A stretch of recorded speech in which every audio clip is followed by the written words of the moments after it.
UP board class 12 biology practical viva में आज का टॉपिक लेकर के आए हैं बायोरिएक्टर। तो बायोरिएक्टर पर मोस्ट इंपॉर्टेंट 30 प्रश्न और उनके उत्तर समझाएंगे जो एग्जामिनर पूछता है। चलिए शुरू करते हैं। पहले क्वेश्चन को देखते हैं। बायोरिएक्टर क्या है?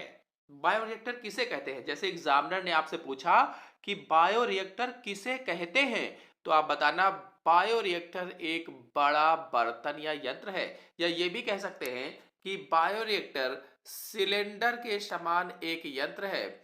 सिलेंडर के समान एक यंत्र होता है। लिखा गया है इसकी क्षमता 100 से 1000 लीटर के आसपास होती है, जिसमें सूक्ष्म जीवों, पौधों, जंतुओं या मानव कोशिकाओं को कल्चर किया जाता है। यह लिखा गया है कि मानव कोशिकाओं का उपयोग करके कच्चे माल को विशिष्ट उत्पादों जैसे एंजाइम है, प्रोटीन है, एंटीबायोटिक्स में बदला जाता है। यानी सूक्ष्म जीवों, पौधों, जंतुओं, मानव कोशिकाओं का उपयोग करते हैं और फिर उससे विशिष्ट उत्पाद प्राप्त करते हैं। कौन कौन से? जैसे एंजाइम है, प्रोटीन है, एंटीबायोटिक्स है आदि में बदलते हैं। फिर अगले क्वेश्चन पर आते हैं। एग्जामिनर आपसे क्वेश्चन पूछ सकता है कि बायोरिएक्टर का मुख्य उद्देश्य क्या है, एम क्या है इसका? तो इसका मुख्य उद्देश्य बड़े पैमाने पर जैविक उत्पादों का उत्पादन करना है। बायोरिएक्टर का मुख्य उद्देश्य क्या है? बड़े पैमाने पर जैविक उत्पादों का उत्पादन करना है, जहां तापमान, पीएच, विटामिन और ऑक्सीजन जैसी इष्टतम परिस्थितियां प्रदान की जाती हैं। ये बताना आप। आपसे क्वेश्चन एग्जामिनर पूछ सकता है कि सबसे अधिक उपयोग होने वाला बायोरिएक्टर कौन सा है? बहुत ज्यादा इंपॉर्टेंट है। सबसे अधिक उपयोग होने वाला बायोरिएक्टर, तो बताना बिलोडन हाउस बायोरिएक्टर। जो बिलोडित हाउस बायोरिएक्टर होता है वो सबसे अधिक उपयोग होता है, और यह आमतौर पर बेलनाकार होता है। बेलनाकार। नेक्स्ट क्वेश्चन पर आते हैं। अगर एग्जामिनर आपसे पूछता है कि बिलोडन का क्या काम होता है, बिलोडक का कार्य क्या है, तो बिलोडक पूरे रिएक्टर में ऑक्सीजन की उपलब्धता बनाए रखता है। जो बिलोडक है ये पूरे रिएक्टर में ऑक्सीजन यानी O2 की उपलब्धता बनाए रखता है और सामग्री को अच्छी तरह से मिश्रित करता है, मिक्सिंग करता है। नेक्स्ट क्वेश्चन पर आते हैं। फिर अगला क्वेश्चन पूछ सकता है आपसे कि बायोरिएक्टर के मुख्य भाग कौन कौन से होते हैं? मुख्य भाग, तो क्षोभक तंत्र है यानी एजिटेटर सिस्टम है। इसके अलावा ऑक्सीजन प्रदायक तंत्र है, हवा के लिए होता है। झाग नियंत्रण तंत्र होता है, झाग को रोकने के लिए होता है यानी फोम कंट्रोल सिस्टम है।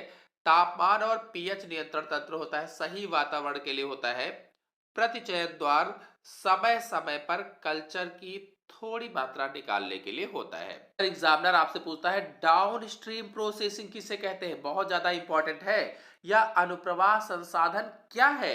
तो आप बताना उत्पादक तैयार होने के बाद उसे अलग करना यानी सेपरेशन करना और शुद्ध करना यानी प्यूरिफिकेशन करना डाउन स्ट्रीम प्रोसेसिंग कहलाता है। जब उत्पाद तैयार हो जाता है तो उत्पाद तैयार होने के बाद उसे अलग किया जाता है और शुद्ध किया जाता है। इसी को डाउन स्ट्रीम प्रोसेसिंग कहा जाता है। बहुत ज्यादा इंपॉर्टेंट है, थ्योरी में भी कभी कभी ये क्वेश्चन आ जाता है। और इसके बाद ही उत्पाद को बाजार में भेजा जाता है, डाउन स्ट्रीम प्रोसेसिंग करने के बाद। फिर अगला क्वेश्चन है बायोरिएक्टर और सामान्य बीकर में क्या अंतर है? तो सामान्य बीकर में परिस्थितियां जैसे तापमान है, पीएच है को नियंत्रित करना कठिन होता है और उत्पादन बहुत कम होता है, जबकि बायोरिएक्टर में सब कुछ स्वचालित रूप से नियंत्रित होता है और उत्पादन बहुत अधिक होता है।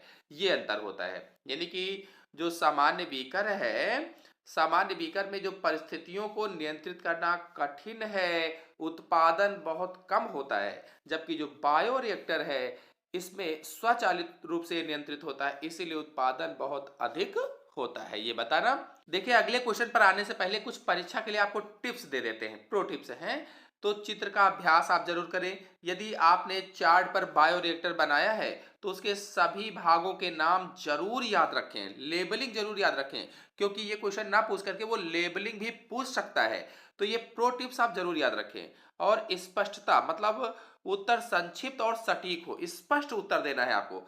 छोटा सा हो और सही से एकदम बिल्कुल हो। आत्मविश्वास जरूर होना चाहिए। अगर उत्तर ना पता हो तो विनम्रता से सर मैम, जो कुछ भी एग्जामिनर आपके आए हैं, सर है तो सर, मैम है तो मैम, मुझे अभी याद नहीं आ रहा है, कह दें उनसे। तो बायोरिएक्टर पर 20 अतिरिक्त प्रश्न उत्तर को देख लेते हैं।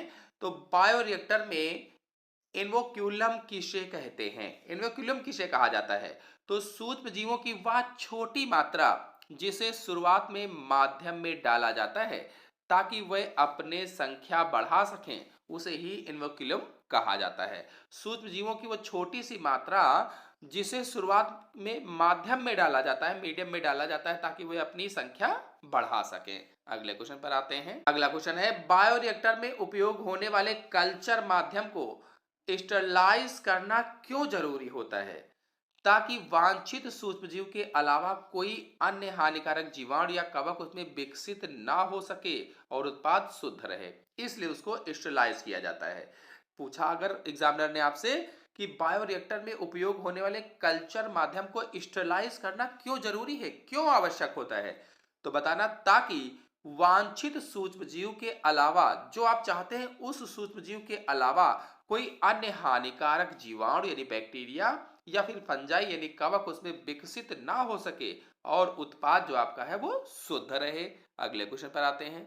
अगला क्वेश्चन है, बायोरिएक्टर और फर्मेंटर में क्या मुख्य अंतर होता है?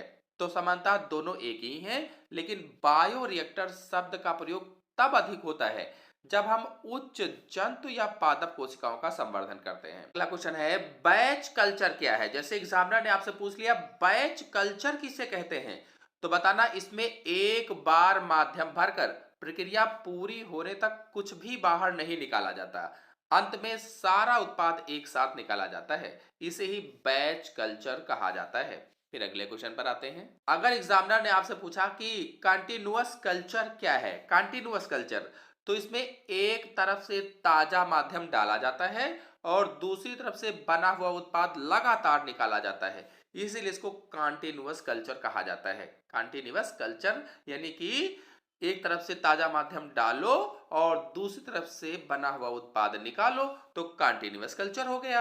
अगले पर आते हैं। अगला क्वेश्चन अगर आपसे पूछा गया कि स्पार्जर क्या क्या उपयोग है, स्पार्जर का क्या उपयोग होता है, तो स्पार्जर के माध्यम से बायोरिएक्टर के नीचे से हवा के बुलबुले छोड़े जाते हैं, जिससे ऑक्सीजन का सतही क्षेत्रफल बढ़ जाता है। जो स्पार्जर होता है, स्पार्जर के माध्यम से ही बायोरिएक्टर के नीचे से हवा के बुलबुले छोड़ते हैं, जिससे ऑक्सीजन जो होती है, जो O2 होती है, वो सतही क्षेत्रफल उसका बढ़ जाता है। अगले क्वेश्चन पर आते हैं। अगर एग्जामिनर ने आपसे पूछा क्या बायोरिएक्टर में मानव प्रोटीन बनाए जा सकते हैं, तो हाँ, बनाए जा सकते हैं। रिकॉम्बिनेंट डीएनए तकनीक द्वारा बायोरिएक्टर में इंसुलिन जैसे मानव प्रोटीन बनाए जाते हैं। अगर आप लोग इंसुलिन कैसे बनती है प्रोसेस को जानना चाहते हैं, तो हमारे चैनल में जा करके वीडियो को देख सकते हैं, बायोलॉजी साइंस एसके में। साइंस एसके को इंटर कीजिएगा, आगे लिखेगा मानव में इंसुलिन की प्रक्रिया, तो वहां पर मैंने समझाया हुआ है। अगले क्वेश्चन पर आते हैं। अगर एग्जामिनर ने आपसे पूछा बायोरिएक्टर में पीएच का नियंत्रण कैसे किया जाता है, तो पीएच सेंसर की मदद से माध्यम की जांच होती रहती है और आवश्यकता अनुसार अम्ल या क्षार डाला जाता है। माध्यम की जांच के लिए पीएच का प्रयोग करते हैं और आवश्यकता अनुसार अम्ल एवं क्षार उसमें डालते रहते हैं। नेक्स्ट क्वेश्चन है, अगर एग्जामिनर आपसे पूछता है कि बायो प्रोसेस इंजीनियरिंग का क्या अर्थ है, बायो प्रोसेस इंजीनियरिंग का अर्थ, तो बताना वह तकनीक जिसमें जैविक एजेंटों का उपयोग करके औद्योगिक पैमाने पर उपयोगी उत्पाद बनाए जाते हैं, उसे बायो प्रोसेस इंजीनियरिंग कहा जाता है। वह तकनीक जिसमें जैविक एजेंटों जैसे सूक्ष्म जीवों का उपयोग करके औद्योगिक पैमाने पर उपयोगी उत्पाद बनाए जाते हैं, उसे ही बायो प्रोसेसिंग इंजीनियरिंग कहते हैं। अगर एग्जामिनर ने आपसे पूछा कि बायोरिएक्टर का तापमान बढ़ने पर क्या प्रभाव पड़ेगा, तो बताना अत्यधिक तापमान से सूक्ष्म जीवों के एंजाइम निष्क्रिय हो सकते हैं, जिससे उत्पादों की मात्रा कम हो जाएगी। अगर अधिक तापमान हो गया तो सूक्ष्म जीवों के जो एंजाइम होंगे वो निष्क्रिय हो जाएंगे, जिससे उत्पाद कम मात्रा में प्राप्त होंगे। अगर एग्जामिनर ने आपसे पूछा विलोडन की गति बहुत तेज क्यों नहीं होनी चाहिए, तो आप बताना बहुत तेज गति कोशिकाओं की झिल्ली को नुकसान पहुंचा सकती है, जिससे कोशिकाएं मर सकती हैं। अगले क्वेश्चन पर आते हैं। अगर एग्जामिनर आपसे पूछता है कि झाग उत्पादन में बाधा कैसे डालता है, तो झाग के कारण गैसों का आदान प्रदान ठीक से नहीं हो पाता और सेंसर खराब हो सकते हैं, इसलिए इस प्रकार से बाधा डालता है। अगला क्वेश्चन एग्जामिनर आपसे पूछ सकता है कि बायोरिएक्टर में कौन सी गैस सबसे महत्वपूर्ण होती है। इंपॉर्टेंट क्वेश्चन है।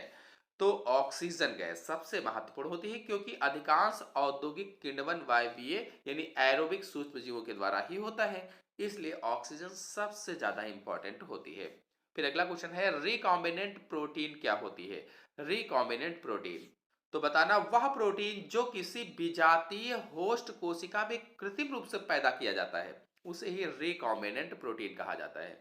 ऐसी प्रोटीन जो किसी विजातीय यानी फॉरेन होस्ट कोशिका में कृत्रिम रूप से पैदा करते हैं या पैदा किया गया हो, उसे ही रिकॉम्बिनेंट प्रोटीन कहते हैं।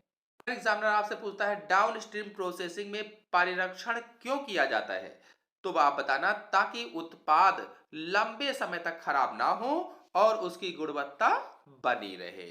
अगर एग्जामिनर आपसे पूछता है बायोरिएक्टर बनाने के लिए किस धातु का उपयोग किया जाता है, तो बताना आमतौर पर उच्च गुणवत्ता वाले स्टेनलेस स्टील का उपयोग होता है ताकि जंग न लगे। तो स्टेनलेस स्टील धातु का प्रयोग किया जाता है। एग्जामिनर आपसे पूछता है कि क्या हम बायोरिएक्टर में वैक्सीन बना सकते हैं, तो हाँ, बना सकते हैं। अधिकांश आधुनिक टीकों का उत्पादन बड़े बायोरिएक्टर में ही किया जाता है। अधिकांश जो वैक्सीन्स होते हैं उनको बड़े बायोरिएक्टर में ही बनाया जाता है।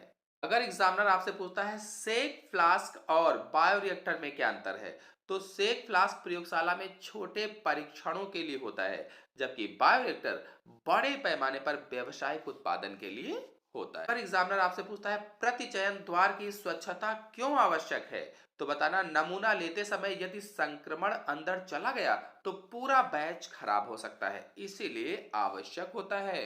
अगर एग्जामिनर आपसे पूछता है जैव प्रौद्योगिकी में बायोरिएक्टर का महत्व वाक्य में बताइए, एक वाक्य में, तो यह जैविक प्रयोगशाला की खोजों को बड़े पैमाने पर बाजार तक पहुंचाने का एकमात्र साधन होता है। ये एक वाक्य में महत्व हो जाएगा इसका। आपको वीडियो पसंद आया होगा, पसंद आया हो तो लाइक कीजिए, अपने सभी दोस्तों में शेयर कीजिए। चैनल पर पहली बार आए हैं तो चैनल को सब्सक्राइब भी कर लीजिए। धन्यवाद।